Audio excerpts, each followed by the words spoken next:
तू काय करतोस? कमिशनर ऑफिसला आहे, स्टँडर्ड आयपिस्ट आहे. बरं, म्हणजे गव्हर्नमेंट जॉब आहे तुझा. आता ही बेरोजगारी जी आहे वाढती, त्या बेरोजगारीमुळे उद्भवणारे जे प्रॉब्लेम्स आहेत युथ मध्ये, बरोबर आहे. आता हे कंत्राट पद्धती जी आहे, कॉन्ट्रॅक्ट बेसिसने जे दिले जाणारे जे जॉब आहेत, त्याच्यावर तुझं काय मत आहे?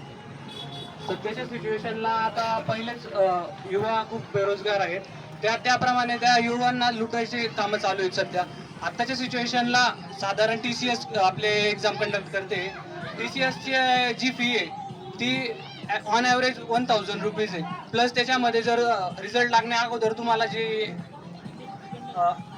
रिझल्ट दाखवतात, फायनल रिझल्टच्या अगोदर जे रिझल्ट येतं त्यामध्ये पण जर तुम्हाला काही अडचण असेल तर त्यात अजून प्लस 100 रुपीज त्यांना पे करून अजून आपल्याला जे चेंजेस असतील, जे आपल्याला कन्फ्युजन असेल की आपल्या क्वेश्चनमध्ये काही प्रॉब्लेम असेल तर ते सांगायसाठी त्याच्यासाठी सुद्धा आपल्याला पे करावं लागतं. म्हणजे आपल्यामध्ये जितकं स्किल वगैरे आहे प्रत्येक गोष्टीसाठी आपल्याला म्हणजे बेरोजगार असून आपल्यालाच लुटलं जातं इनडायरेक्टली.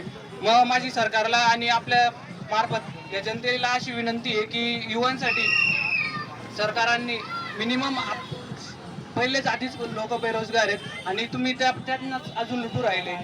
1000 रुपये म्हणजे हे खूप ओव्हर होतं.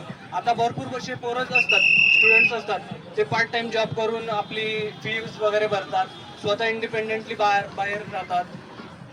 तर त्यांना थोडाफार हातभार सरकारने लावावा आणि त्यांच्याकडे लक्ष देऊन पॉसिबल असेल तर आता UPSC वगैरे जे असतात. तुला असं म्हणायचं दादा की हे फक्त फॉर्मची जी फीज आहे